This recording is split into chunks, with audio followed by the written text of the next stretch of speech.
आपण वैद्यकीय शिक्षण मंत्री झाल्यापासून CPR नव्यानं टाकलंय. आज नवीन काही सेवांचं लोकार्पण आपल्या उपस्थितीत. आज छत्रपती प्रमिला राजे आपलं जे फार मोठं हॉस्पिटल कोल्हापूर जिल्ह्यातलं आहे त्यामध्ये MRI आणि CT स्कॅन, सोनोग्राफी आणि मेमोग्राफी हे एका छताखाली आणण्याचा प्रयत्न आपण केलेला आहे. आणि मला वाटतं अतिशय लेटेस्ट अत्याधुनिक असं MRI आणि CT स्कॅन मशीनचं आज लोकार्पण झालेलं आहे. आणि आपण बघितलं असेल की आपण पूर्णपणानं नूतनीकरण हातामध्ये घेतलेलं आहे.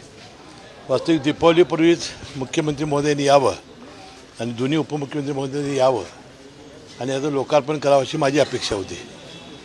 परंतु वार्डाचं स्थलांतर करणं, ड्रेनेज चोकअप झालेले होते, रस्ते चांगले नव्हते, त्याला काही वेळ लागलेला आहे. परंतु जानेवारी एंडपर्यंत याचं पूर्णपणानं मुख्यमंत्री महोदयांच्या हस्ते याचं लोकार्पण आपण करणार आहोत.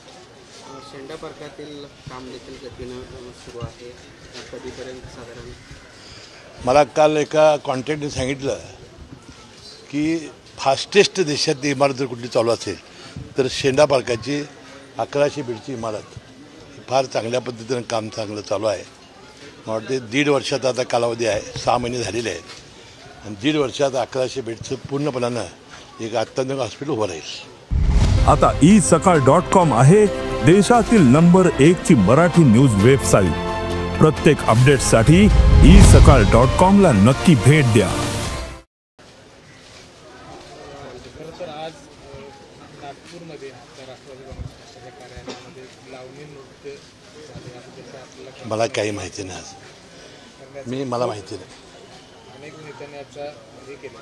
दिवाळीच्या निमित्तानं त्या लावणी कार्यक्रमाचं आयोजन कार्टी कार्यालयात करण्यात आलं. आता मला त्याची माहिती नाही, पण लावणीचं आपली मराठी संस्कृतीची लोककला आहे.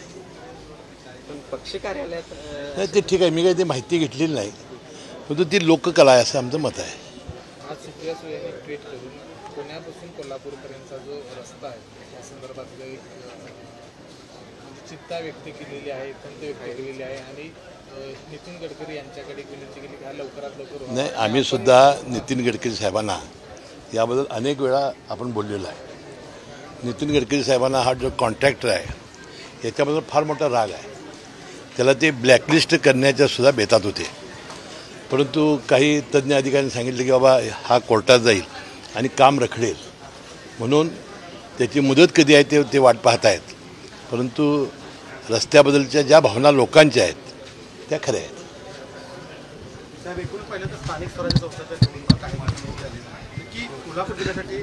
कोल्हापुरात नेमकं महायुतीचं काय होतं? कारण पुन्हा एकदा धनंजय महाडिक यांनी काल स्वबळाची तयारी ठेवा असं कार्यकर्त्यांना सगळ्या पक्षाने तसं करायचं असतं. स्वबळाची तयारी करायची असते.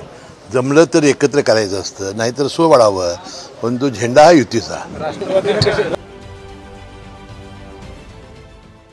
देश विदेशातील प्रत्येक घडामोडींचे लाईव्ह अपडेट मिळवण्यासाठी आता साम टीव्हीच्या सर्व सोशल मीडिया प्लॅटफॉर्मला लाईक, फॉलो आणि सबस्क्राईब करा. तसंच सर्व नोटिफिकेशनसाठी बेल आयकॉन प्रेस करायला विसरू नका.